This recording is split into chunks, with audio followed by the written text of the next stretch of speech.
We are diving into a spaces today.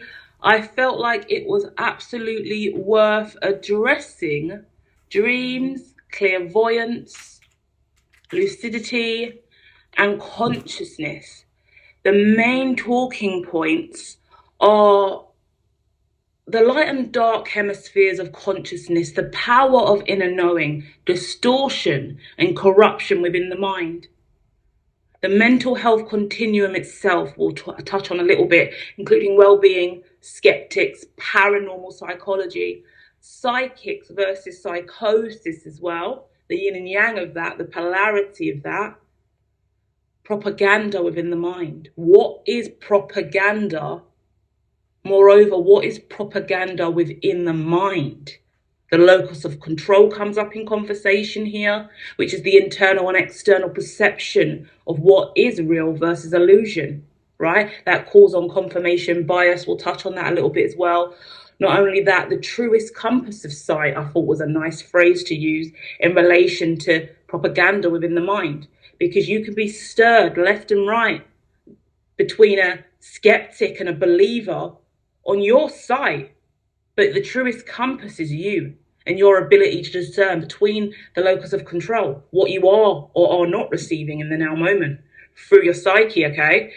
And the last one was the independent variables of hypersensitive and hyperactive traits of sensory perception. A lot of wording there. We'll dive into that specifically. Moreover, that's just me highlighting that we're looking at the IV of perception more than anything else. So let's keep diving in. There's 3 books that are highlighted. One of them's Freud's. Firstly, I'm going to dive into what for me is the greatest Freudian quote, which sums up all of our conversations today, which is the consciousness of one human being can react upon that of another without passing through the conscious. Yeah? Beautiful. I'll say that again. The unconscious of one human being can react upon that of another without passing through the conscious. I have many different stories as a clairvoyant of how a simple dream, a vision, a thought, an epiphany, a feeling, some kind of rattling within my clairsenses has made me go, that person's in trouble. That means that. For example, I've had dreams of something happening to someone, and I've immediately called them and told them, I've had a dream about this and I see it's going to happen on this day. Watch yourself, watch your step, prepare for this. It has then followed. I've made decisions in regards to my lifestyle about moving out, where I'm living, what I'm going to stand for, because I can foresee the events that are going to follow after that, or that are leading up. So I'm like, okay, I'm going to leave that environment. That's no longer a safe space for me, right? A load of different situations. Someone's crying and I can just feel it. There's a serious issue with somebody close to me. I can feel it, right? So that is that quote again from Freud, where the unconscious mind of one can travel to another, right? Freud is old as time. So we should be able to look at that and go, okay, if we've had Freud speaking about this dating back to the 80s, then are we going to take that on board and really receive that more than anything else? So the books that I shared today was Freud's Creative Writers and Daydreaming, which dives into a range of his essays and looks at the critical issues of consciousness in the mind. I'm not sure how many of you guys are aware of the ego, the superego, and the ID, which is Freudian's iceberg philosophy, right? The theory of the mind, where we have all of that that's in the subconscious versus that rise up to the conscious. A majority of what happens in our mind space is based in the unconscious mind. That's why all of you guys who scream abuse at the left, oh, these annoying little weirdos want to ascend, all of that kind of stuff. Oh, the spiritual nut jobs. Oh, the tree hugger community. Oh, how unbearable. That's because they're desiring to use more of their brain. Supposedly we only use 10%. The community want to use more. Supposedly the majority of our consciousness is submerged in water, in Freudian's image, which suggests emotions in relation to the cups in tarot, in the minor arcana. So in reference to that, we're really talking about the depths of the mind that are unseen, that creep up during periods of rest and surrender. We've got REM state, different states of sleep, right? Loads of people in the spiritual community will also listen to different hertz, frequencies, vibrations to go to sleep. The God frequency is a thing, right? Hertz 532, Hertz 64, all of the different hertz, all of the different vibrations to help you sleep, to help you manifest. Positive affirmations, different mantras, yeah? The different things we do to level out our psyche, our mind, to get clear, meditation. All of these techniques are used for a reason. Not only that, what's beautiful and a big part of my evolution was understanding the spiritual context of a lot of these approaches, but going, right, mindfulness needs to be applied to my everyday life now, right? Because I realized that in the West, the moments to stop and surrender and be loving and kind and love and light, I can't maintain that when I'm on the underground. I can't remain that when I'm on Transport for London, TfL. I can't maintain those high vibrations during an apocalypse, during riots, during a lot of stuff going on, during heavy work days. I can't maintain that Eastern philosophical flow that keeps me high vibrational, because I am in the West and life's pretty fucked up at times, right? So what do? We don't lose self, we integrate self with mindfulness. So the second book is Mindful Compassion by Paul Gilbert, and I got this at a seminar I went to a long time ago. Not gonna lie, I haven't really read it, but I went to the seminar on it and it was really nice. It speaks a lot about problems with emotions, emotional systems, how to manage your issues, how to evolve in the mind and stay motivated through mindfulness.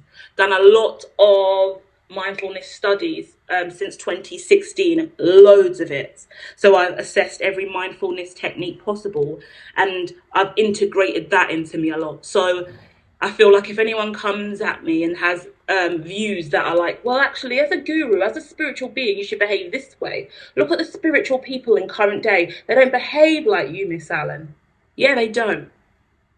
Because I went for a radical self-love approach and I integrated all of the mindfulness into me.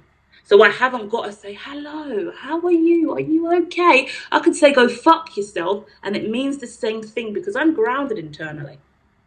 Now, perspective on that will vary widely, but that is what life is, a range of perspectives on a spectrum. Let's all embrace our unique capacity, right?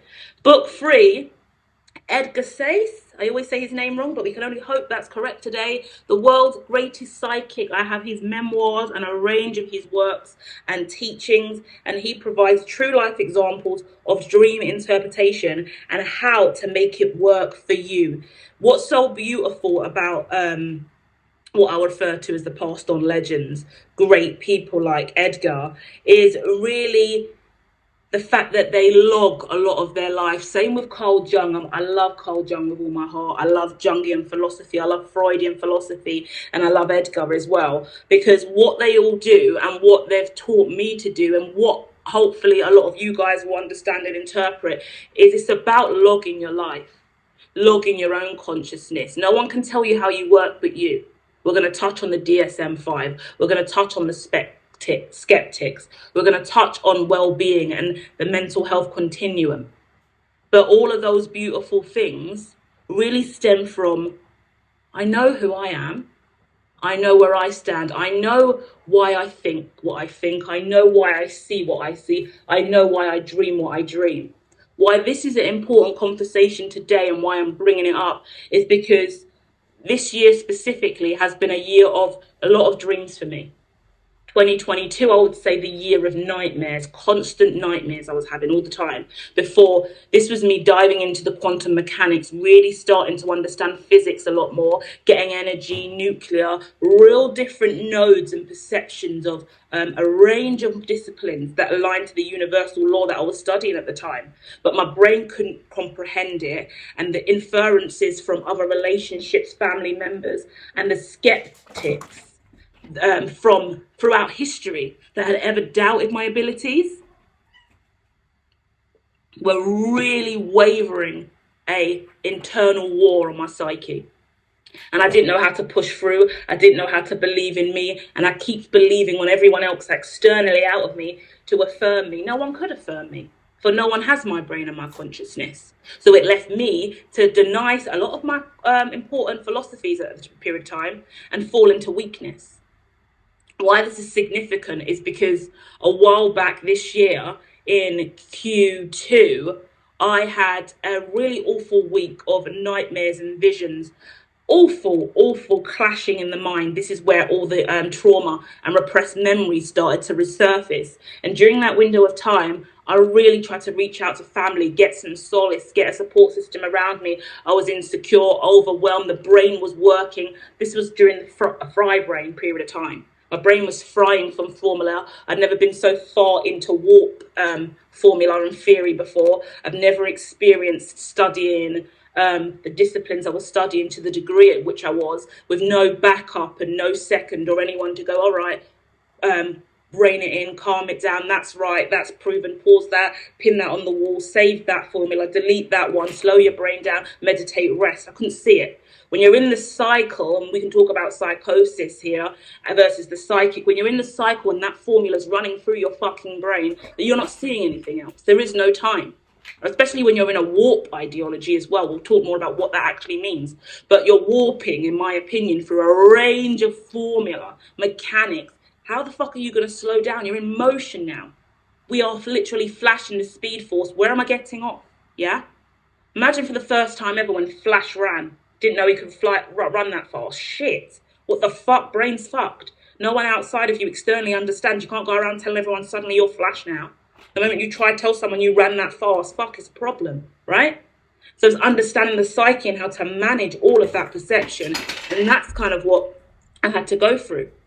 But what was interesting is now in Q3, at the beginning of Q3, maybe about a month or so ago, the dreams that I had, the visions that I had back in Q2 all started to come true. Like clockwork, the dominoes fell. Someone knocked that domino and they just started to run. And my jaw's on the fucking floor. I'm like, what? I've been clairvoyant since 2016, receiving, doing mediumship, helping people for a long period of time now. Online, offline, all around the world, doing a lot of the tarot services I was doing for free, the Zooms, a range of different stuff I was doing online during COVID as well. Just experimental fun stuff, giving back, well-being experiments, but I didn't call it that at the time. It's just well-being fun. Like, we're stuck in, we're isolated, let's play around with tarot and spirituality. So I was still stunned by all the dreams that came true, because I'm in hermit mode, I'm by myself, there's no one else around me, and I'm doing my best to just keep going with this philosophy and this belief system that's been all I could think about and focus on, a burden and a blessing in equal measure. And then everything's coming true now, you know? The elements of it didn't always add up, so I'm going around trying to get second opinions. Did this happen? Did this happen? Did this happen? A lot of people are saying no. So I'm like, okay, I've got to dismiss all of this. But actually, all of this is proven. So on a spectrum of the dream, 50% of it has been nullified and 50% of it has been confirmed, agreed upon, right? There's statistical significance in that dream. It's played out exactly as I've seen it. The voices that I heard in my head during that night of insomnia are the actual words that were spoken to me word for word 2 months later. And the events played out around my property, right?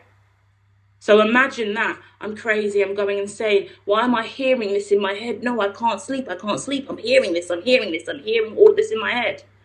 I must be going crazy. All these other things are coming up. Let me check these. All of these have been nullified, right? And I always say when it comes to the ideologies of telepathy and you receive something, you try and get that proven. But there's going to be a lot of people that don't want you to know if that is the truth, especially if it's a bad reflexive on them and their lifestyle. I think people are not going to blatantly lie to your face and say, no, you didn't see just straight into my fucking cranium.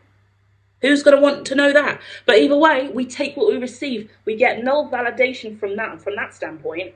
But then someone shown up to my house and informed me of all the stuff that's been going on in my local area, spoke to me outside lengthily about what is going on.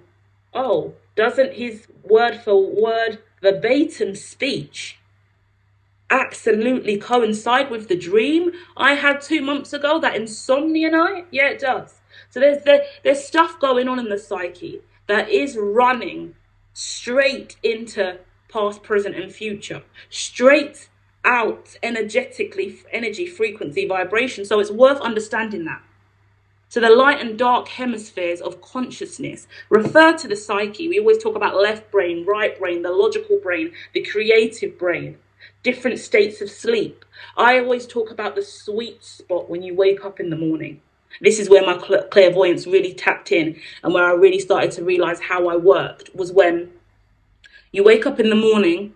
It could be a 10-second window or a 10-minute window where you are most attuned to your clairsenses, at least clairvoyance or claircognizance, one of them, whatever you're most attuned to. In that moment, you get flashes, visions, maybe an even underlying dream that's more lucid, and you step into a realm of consciousness where you are now surfing your consciousness like the web, and you can see what's going on. For me, it was fascinating when I went through this phase. At one period of time, I saw Westminster attacked before it happened. I saw a plane crash, I believe in Amsterdam, before it happened, morning news. I would see the morning news feeds in my brain before I turned the TV on to see it. I would see loads of advertisements on the underground at a specific train station before I went to that train station that day. Whatever was happening in my psyche in that 10-minute window, 1 minute to 10-minute window waking, I would see that throughout the day. Yeah, I remember one time I woke up and I just saw clowns flashing in front of me. Clown, clown, clown, clown, clown, clown. And I thought, oh God, how fucking freaky. Not even that comfortable with clowns. That same day I was on working, I would do freelance. That same day I had to go and work somewhere. And when I went, I hit the underground, as I'm going down, every single advertisement going down the escalator, the new movie, It, the clown movie, horror. And it wasn't one advert, it was every single fucking frame on the escalator sidewall. Clown, clown, clown, clown, clown, clown. I'm looking like, fuck. Imagine I had that full-blown vision in the morning, and I write it down. I used to have a diary underneath my pillowcase and a pen underneath my pillowcase. That's how serious I was about this in the early phases. And I wouldn't even have my glasses on. I would just scribble into my diary that was underneath my pillow with a pen and just scribble it out, and then wake up and try and decipher it. Sometimes Einstein will give me formula in the middle of the night as well, and I'll wake up and go, what the fuck is that? That's how I started discovering the Euclidean to begin with, because believe it or not, little Miss Ghetto me didn't really desire to know what a Euclidean was, or what the angles of it were meant for, or why it was so relevant to my future in regards to making the metaverse, to be honest. But that repeated dream of Einstein running formula and saying, take this, my love, was like, okay, maybe I should pay attention. And then you Google it, and then you see, whoa, that's a real thing. I'll receive intuitive information all the time and Google it, and it's a real thing, you know? So we have to trust the mind a little bit more. Yeah, the light and the dark. The scary thing about this is when you have the light and the dark, and this is where we're going to link in psychics versus psychosis, because this is what really initiated my studies to the spectrum of monotropism to begin with. It was the understanding more than anything else that on one side of the spectrum, being a psychic is okay. I can get paid for this. How amazing, how cool. But on the flip side, psychosis you're going to get locked up. You need a straitjacket. You're not sound. You're going to get sectioned. Whoa. This doesn't feel like a nice play space. Dare I step on the wrong crack in the pavement? Don't mind my superstition, but I could be leading towards the psychosis realm. How do I understand the difference? What does it take to know the two, right? Because psychosis, and this is what I really scream for all the time, is psychosis is an issue when someone is being told to do something, kill someone, stab someone. We've had incidents in the United Kingdom where in Southampton, I believe, that may be incorrect, but where the man was reaching out to, I believe, one of the agencies saying, I'm being told to kill someone, I'm being told to kill people, da da da da da da da. Then he's gone out and he's killed some students, stabbed them to death. That's psychosis. He's being told, yeah, his brain's contorted in some way. He needs help, he needs support, he didn't receive it, he's mentally ill. He's now killed 3 people and they've lost their lives. But on the flip side, a psychic can get told, can you tell my son who's still alive this? Can you tell my children I still love them? Can you pass on this message? Can you let them know that on Tuesday at 2:00, that meeting they shouldn't go to because it's not going to be any good for them and they're going to get coerced? Yeah? The level of different things that come through. So we're looking at light and dark perception. We're looking at not really having a better perspective of the spectrum, but going, do you know what, because you're not hurting anyone and because you're saying positive stuff here, we'll pay for your services. Because you're running amok crazy, you psychopath, you're going to get sectioned and put in a ward. Maybe we should seek middle ground. Maybe we should look at the DSM a little bit more. Maybe we should understand the believers and the skeptics a little bit more. Maybe we should really strive for clarity in our mental health. Maybe we should promote new layers of well-being. Because the truth of the matter is, if it works for the psychic and it's forbidden or awful for psychosis, then we're looking at substantially significant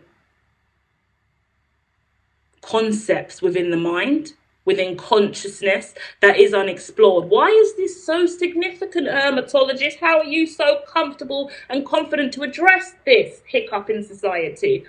Well, Neuralink is alive and well, and telepathy chips are being implanted into individuals' brains.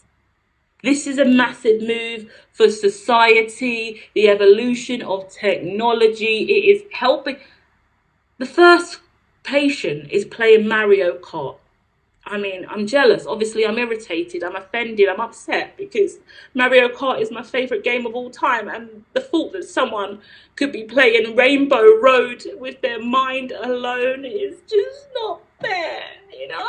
Like, I deserve to play Rainbow Road with my thought alone. But is that safe? Is that okay? How quickly is it going to be before we all evolve and start implanting chips into different parts of our body, let alone the brain, because the brain is the key center of all of this, you know? And from my first patient, it slipped out of, from my understanding. And second patient's also receiving insemination now, from my understanding as well. But I haven't watched the 8-hour video, not going to lie, but we will get there. So the truth of the matter is, the power of inner knowing is everything. You have to be able to trust what you see in your mind's eye. Do not dilute, abuse, manipulate, force yourself to discern what is truth or illusion. That's the best step to take, I would say. Because whatever you receive and it's yours. And what Jung would say in relation to that is symbolism is the first thing you can always dive into. Lots of dream diaries out there, nice ones, which will give you little hints and examples of where to write, how to time scale it, get yourself a dream journal or make your own. And then you can look at the symbols as well. What does this symbolism mean? What does this mean in a dream? For me, I've never really had nightmares before, apart from in childhood. But in adulthood, since 2022, my nightmares have been back and they've been awful. And it's really given me a lot of anxiety and a lot to work through. That's why I speak about this today. Because I had a bit of a nightmare this morning, but I'm kind of over the ideology of even having a nightmare now, I guess. Until next week, until something bad happens, I guess. But I mean, when it's a heavier dream and you've got to understand, okay, that could be me merging with someone else's psyche here and someone else's consciousness is wavering over towards my direction, right? Either way, what I will say, and I always say this, the dreams that come true for me and the dreams that don't come true for me have a very different fabric of contextualization. Give me another word that makes more sense than that. Fabric of contextualization, fabric of lucidity, the vision, my angle, my positioning, my body within the dream, the lucidity of it all, the control I have. Yeah. So some dreams I can have and totally dismiss it, whatever, not a big deal. But other dreams, the fabric of the dream was different. I know there's significance in that, either through symbolism or that's prophetic, right? And that is what I've had to study for a long period of time, because you get to a place where you ask questions outwardly about the dream that you've had and said, I had this dream, do you know anything about this? I had this dream, do you know anything about this? And you get a no. And then later on you find out, oh, actually, that was true. For example, I told someone something bad was going to happen to them if they didn't stop doing what they were doing. They ignored me. I said, well, watch out, because Wednesday's around the corner. This is an example, but true. And Wednesday arrived. I then checked in on Thursday. No, we're all good and well. Nothing's happened. Absolutely fine. From the person it involved, who I would have had a I told you so moment from dream state and clairvoyance. So that got shunned. No, your gifts are not real, Louise. They don't work. Nothing happened over here. Mind your fucking business. Get out of my life. Stop being magical. Checked in with another variable, another IV, another human being that would have known if there were any incidents that occurred in line with my prophetic vision. And they did indeed confirm, yeah, that happened. Oh, so everything I did say did happen, but that individual didn't want to disclose that. There we go. Then we have to look at the truth of the situation. People are full of shit. People are liars. People are deceptive. People are dishonest. People don't want to tell you what's going on in their psyche, for that is invasive. That's why they burned the witch, right? So then we have to realize why Illuminati exists. Why? Because we have to do these things in secret. We can't really let everybody know that we see these things. Oh, well, I am neurodivergent then, for a clear, obvious reason, because I don't know how to lie through that kind of stuff. I'll rather be opaque and transparent and honest about what I'm seeing, because the truth of the matter is there are millions of children, me being one of them, or was one of them, that had to grow up in the struggle. And children who are monotropic on the spectrum, ASD, ADD, a range of different neurodiversities, struggle and experience a lot of abuse, possession, right? Conversion therapies. A lot of things happen to young children because of their gifts and abilities, yeah? I go back to the start of time in education in my career, where Victoria Clumbier was murdered and abused by her uncle and auntie because of the very simple fact that they thought she was a witch. They repeatedly abused her to the point that she died. And social services didn't pick up on any of it, even though she was inspected repeatedly. So after that, Every Child Matters came out, which is a really key publication for the whole of the United Kingdom in early years, to make sure we can monitor and scale young children in early years to make sure they don't meet the same fate that Victoria Clumbier did. Heartbreaking story. Founded my ideology of how we need to receive each other, treat each other, founded my ideologies on the unique individual throughout lifespan, not just for children in early years. Yeah? Every single one of us is unique, and every single one of us has an inner child. Been screaming that for years. And that's just what's pushed me out here beyond the common line, let's say. Because it was just like, I can't stand for all of us being matches in a row, right? The image I get, and something I posted on Instagram years ago, but it will stay with me as just one of the greatest kind of images I've ever seen. There's matches all in a row, and someone's lit them, and you can see every single match in the row is burning, because obviously the match is lit and it's sparking all the other matches. One match steps out of line, not only survives, but prevents all the other matches behind it getting burnt. Do you see what I mean?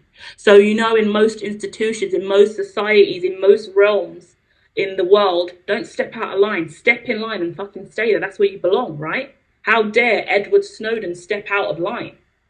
But do you see what happened when he did step out of line? He awakened the rest of the collective to what is happening to our devices and our screens. Difficult situation, because I think when you take an oath, you take an oath.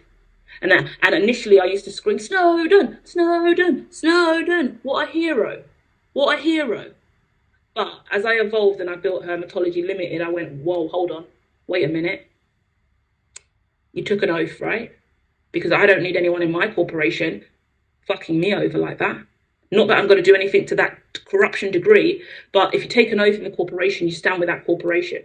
And that is what made me awaken and go, okay, wait. A big part of what Dev Protect is, we're getting sidetracked here, but nonetheless it's important. Big part of Prevent, Dev Protect, and the AI Prevent duty, everything that the School of Hermitology does, and its alignment with Hermitology Limited, her tech, everything, is making sure that in relation to whistleblowing and chain of command, there's always somewhere to go.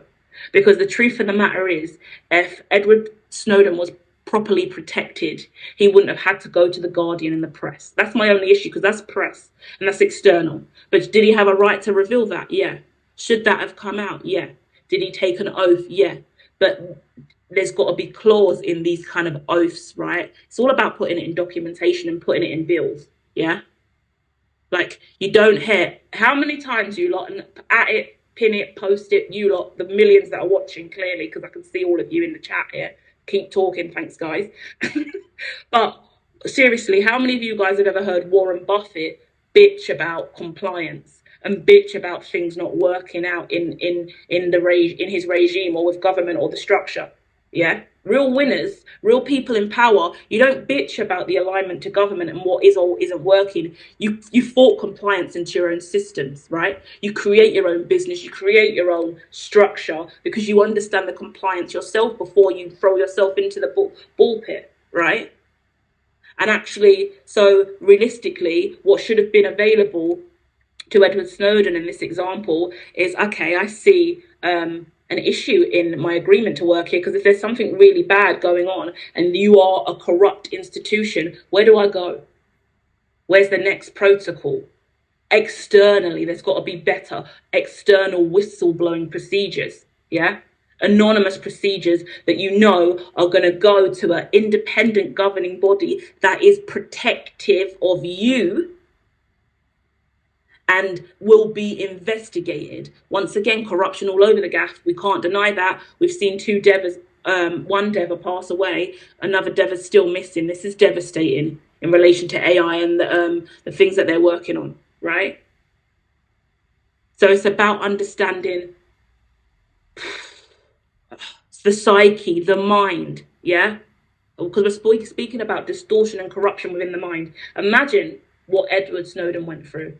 Is this really happening? Is it true? Is it not? Conspiracy surrounded this for a long time, didn't it? Conspiracy propaganda within the mind. Yeah? Are they watching me through my device? Are they not? Can they hear me now? Do I need to cover all my mics? Do I need to cover all my cameras still? Yeah? Obama said, this isn't true. This isn't really going on. No, there's nothing happening here. NSA are fine. We're clean.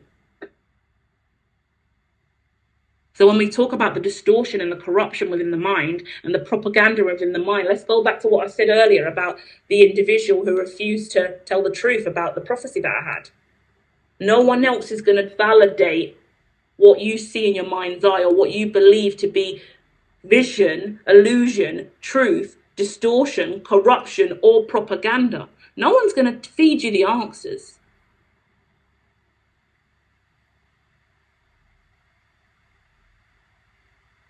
Comes down to us to desire to know the truth more than live in a potential lie.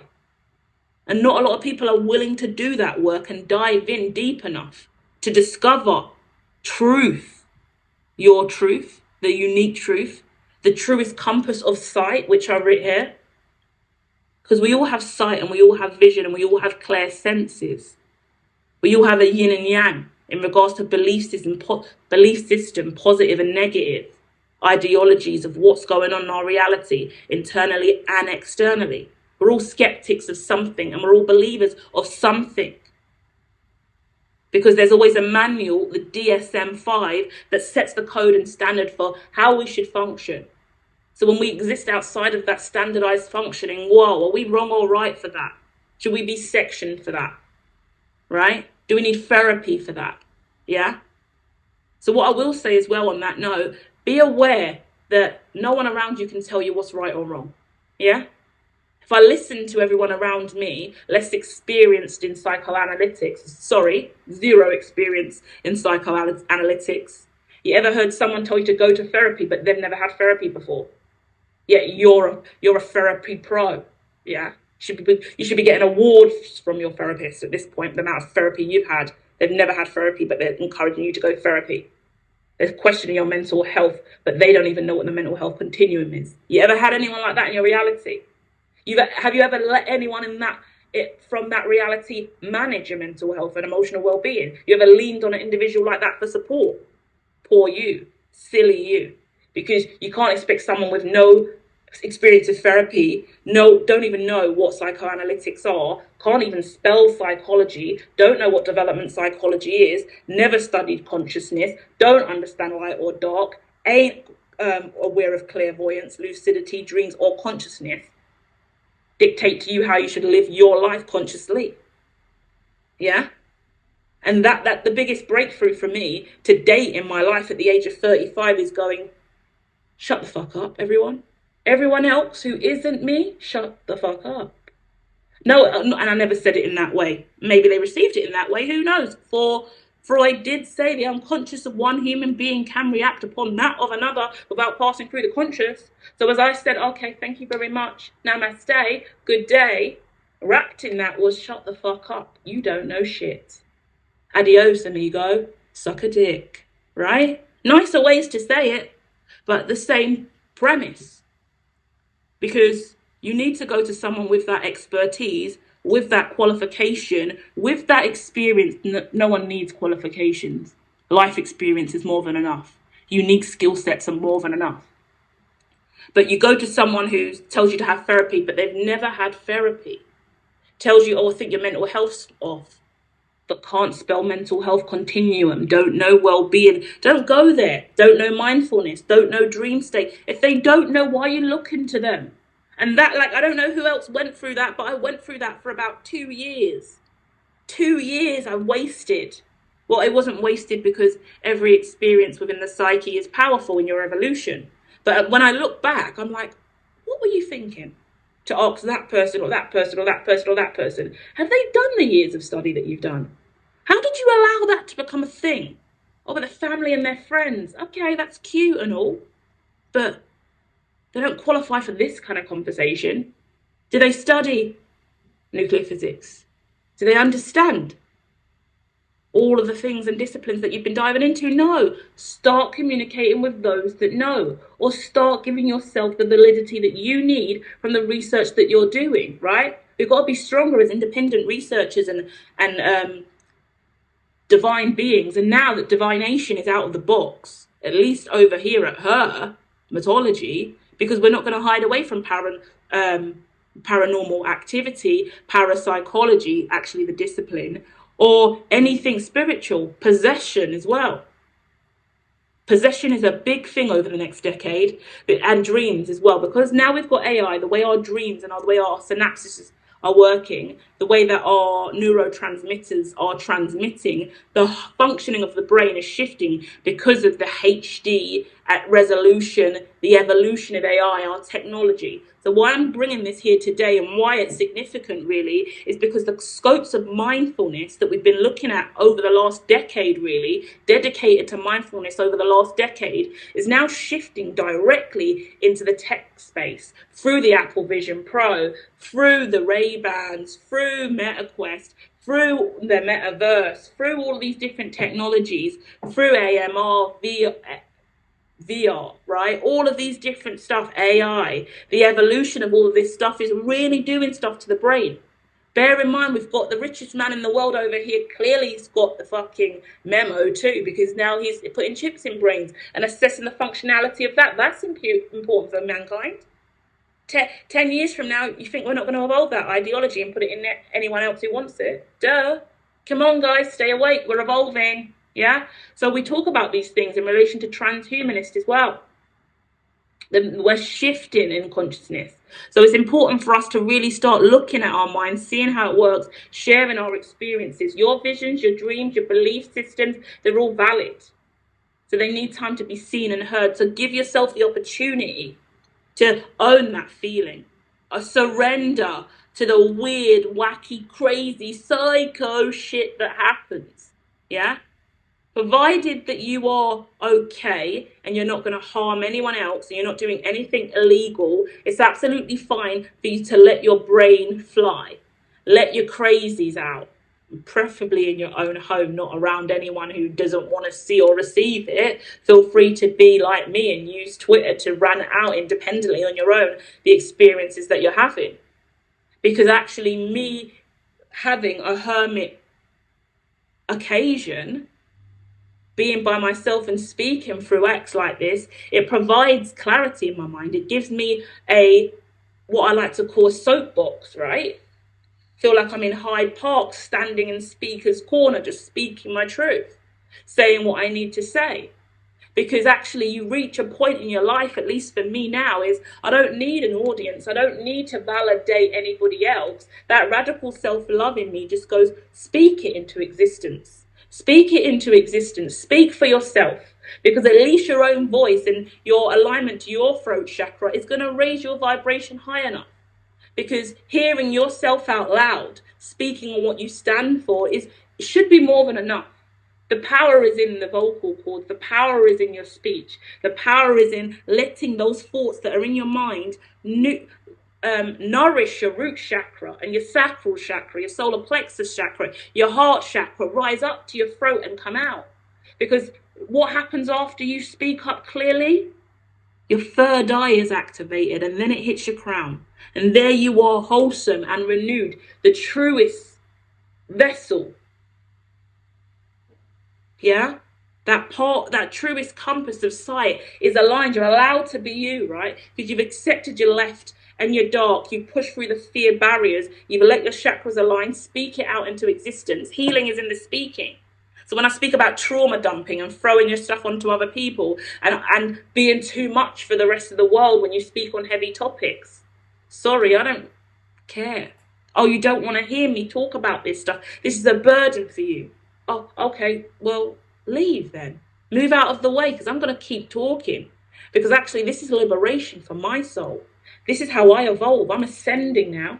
My mind works incredibly well now because I'm speaking up and I'm clear-sighted and I can see and I can feel and I can vocalize and I can feel the shift in my third eye because of this speech. I can feel the alignment to my crown because of this speech. I no longer have instability in my root chakra.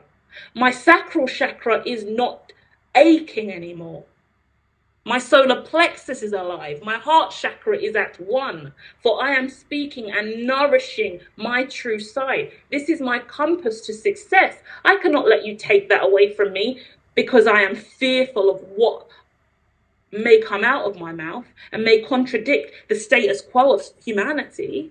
I don't desire to stir humanity, but I also don't desire to stir internally and become the psychotic individual versus the psychic individual, because that is on a spectrum and that is constantly teetering, tottering between, are you in a light vibration where you believe that your sight, your vision, your mind, your morals and integrity are aligned to the light, versus, oh, no, my thoughts are dark and demonic and I must hide and push myself away because the fact that I actually think that I'm a gifted individual, oh God, no, I could never say that. How embarrassing. Hide, go into a corner. I see this angel every other day. Can't tell anyone. Let me suppress that. Let me hide that. I saw my granddad yesterday in spirit standing over there. I saw this woman over there. I had this experience, this experience. I heard this voice. I saw this. I felt this. My body does this. I believe in this. All of those secret gifts, all of those secret beliefs trapped in the psyche, forcing themselves out through dream space, may I add. The amount of dreams I've had, I think, oh my God, that was crazy. Ignore it. Comes true. Comes true. Comes true. Comes true. It's the suppression of the true self. Yeah. And I'm speaking on this in such a powerful way today because loads of you guys will be experiencing this over the next decade. Facts. Because our perception, our sensory perception is shifting massively because of the evolution of AI. Freudian philosophy all up in the place. Jungian philosophy all up in the place. Mindfulness all up in the place. Because we are evolving. It's exciting times ahead, provided we can make it out of this, techie terrain. Let's just call it techie terrain because we can see the levels of wars going. Why do you think everyone's warring at this time? The war is here because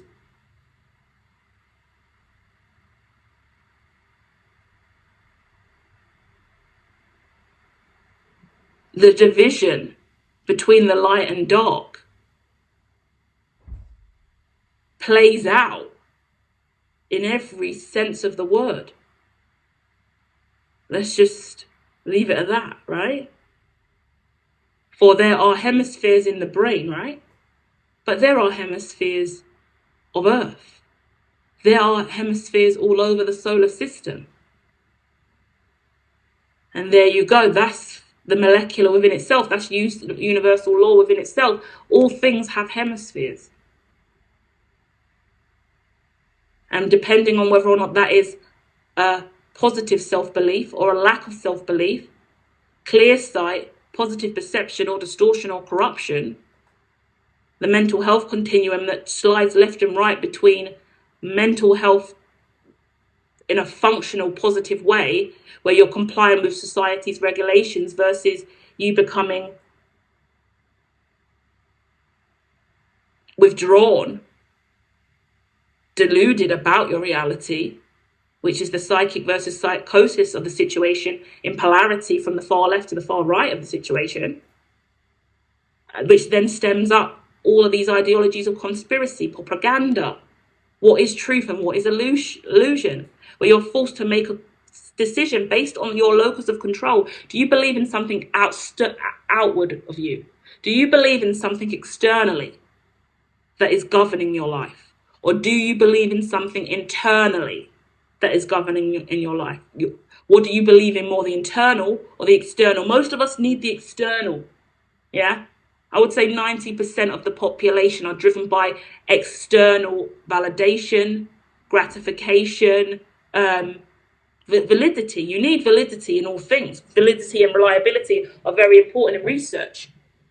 So a lot of that times that comes from external acceptance, right? That's why everybody studies, gets degrees, qualifications, doctorates. We need to be seen externally to feel valid. But many of us on a spiritual journey, I'm sure Sadhguru would say otherwise as well, is the truest compass, right? Is understanding your internal self. Because you can't break when your internal self is high, yeah? The internal self is the answer. But boy, does the internal self make you meet resistance with the skeptics from the external world, right? And that sounds a bit harsh because I don't want everyone to just go into hermit mode and hide away. But because we still need to be one with humanity, mix and mingle, socialize. Socialization is everything. Be the social butterfly. But be the social butterfly from a place where you still clearly understand you in a room full of others. And everyone else's entity, energy, auras and vibrations can exist in full swing with power and fluidity. For you are unique, everyone else is unique, and we all have our truest concepts of sight uniquely for us, and we're allowed to. Every belief different, everyone unique, but we're all flourishing independently with the ability to say, I agree with that, but I don't agree with that. Yeah? And whether you are hypersensitive or vice versa, hyperactive or vice versa, at the end of the day, we all have our own sensory perception. And it takes us to understand that and share that understanding, so that technology can work and integrate better with us in the future. For transhumanists are coming, I mean, AI, robotic limbs, bionic organs, implants. My biggest thing that I haven't really said too much about, but a big fear that I do have, that I guess I'll have to do something on, is the stealing of limbs. I'm really worried about the future state of stealing of limbs. It's like people are going to try and steal people's robotic arms and legs because they're going to be worth so much money. So people on the black market, you see how they steal elephant tusks now, and they steal crocodiles' teeth and stuff like that. They'll be doing that to humans in the future. They'll be trying to steal humans' robotic limbs. And if you've got a bionic organ, you're going to be more at risk, because people will, like crime syndicates and like proper fucked up people, will be trying to steal your limbs, your organs, your implants, and sell it on the black market. So that's something that Hermitology is also aware of and definitely working against as well, because the future is looking real sci-fi. But that is all for today. So I hope you found something significant in today's message about dreams, clairvoyance, lucidity, and consciousness. Leave your perspectives in the comments. Check out all the other content coming, and this video right here is indeed recommended for a reason. So dive in, and I'll be back soon with more. Love and light.